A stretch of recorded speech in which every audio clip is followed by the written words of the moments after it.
we're here in China, which is one of the most important countries going forward for Carlson, isn't it? China is an incredibly important country, and that's why I'm here for this meeting of our Asia Pacific hotels group. And it's an important platform for us, for both hotels and for our travel business, Carlson Wagonlit.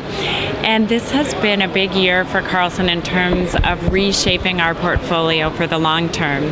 The board and management worked very closely on our vision for what Carlson would really focus on for the next period of our history, and we decided to focus on the travel and hospitality platforms and to really place our investment in those two platforms, which, as you imagine, are complementary, and we can really hinge them together for great power. We sold our TGI Fridays restaurant business, which is a business that we held and appreciated for many years, and it was the right moment for that, and it allowed us to buy a minority partner out of our travel business, giving us 100% control of Carlson Wagonlit Travel, and that's 100% control of the world's #1 travel management company. For Carlson Wagonlit Travel, China is a huge area of growth. We have a JV partner in China. It's been a place where we've had tremendous growth already, and the economy overall, travel growth is outstripping the rest of the world in Asia, and that, of course, fuels our hotel growth here too. And there was another Radisson being announced today. It must be really exciting seeing how far this family brand has really gone around the world, and it's now popping up, there's going to be 5 of them in Chongqing in the middle of China, which most Americans wouldn't know anywhere where it is. This is really exciting for you, isn't it? It is incredibly exciting for us. And what's incredibly exciting is that we really are, as a family company and as a company that's had the long-term view, we really like to be in a place where we have a deep presence and many valued partners. And so the idea that we'll have 5 properties here in Chongqing gives a sense of taking root, and we're eager to take root in more places across China and across Asia and really have that long-term partnership that we've had in so many markets over the world.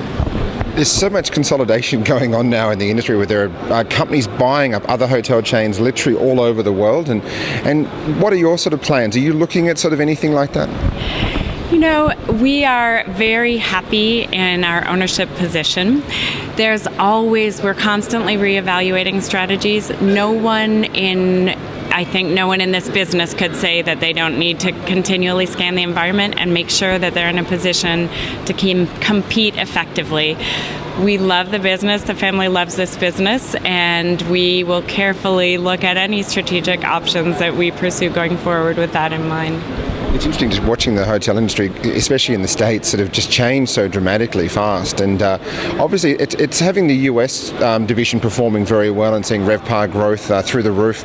It's got to be really good for the rest of the world, isn't it? I think it's fantastic for the rest of the world, and an exciting development for us in the last few years has been launching Radisson Blu in the US, and those properties have been performing exceptionally well, and we've had success with both new builds like the Radisson Blu Mall of America and the Blue Aqua, where you and I have spoken before, and we've also had great responses to our 2 conversion properties with the Philadelphia Radisson Blu and the Minneapolis, and it's given us proof points that we intend to build on across the country of how well that brand can do. And then, of course, we will be launching our Radisson Red brand, our limited service, high energy, high design, high technology brand aimed at the millennial traveler. Our first signing is here in China with the Radisson Shenyang Radisson Red, but you'll see that brand in the US soon too. And you've obviously got Corvus as well, which is another sort of brand, getting some of more of the classic hotels like the Mayfair in London in the company as well. Really exciting, 2 new brands in a very short space of time, when you have obviously had growth in your other master brands, haven't you?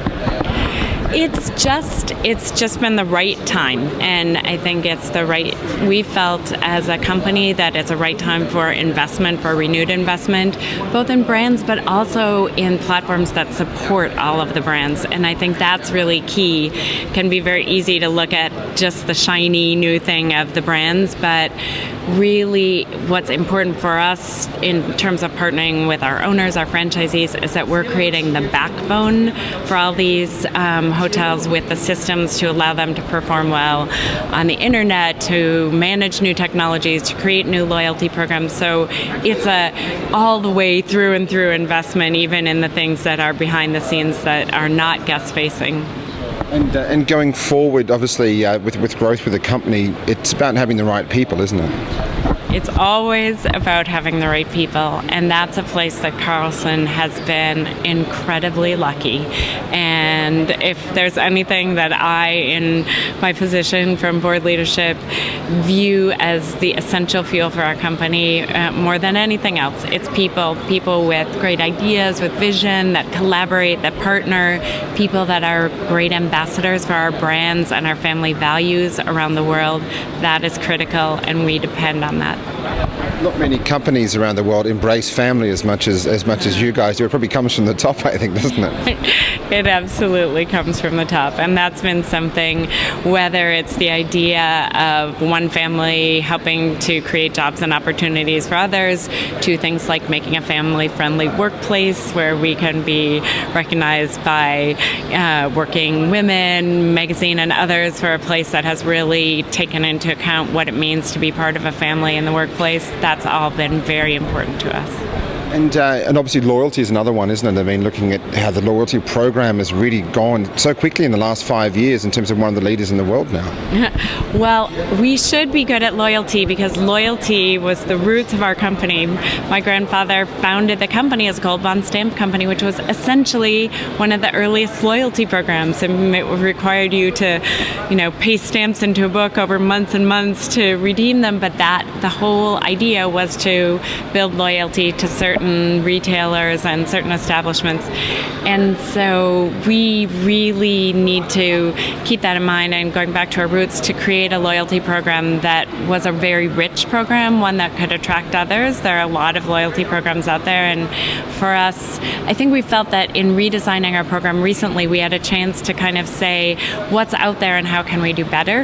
And we might not have had that had we not taken a sort of reset and looked afresh at loyalty. When it comes to loyalty, Americans are probably the most loyal travelers in the planet. Are you noticing that now sort of going around the other regions and also Americans wanting to stay in your brands in other parts of the world? That is certainly part of our strategy, and it's important for Americans to know that they can stay in our hotels in other parts of the world.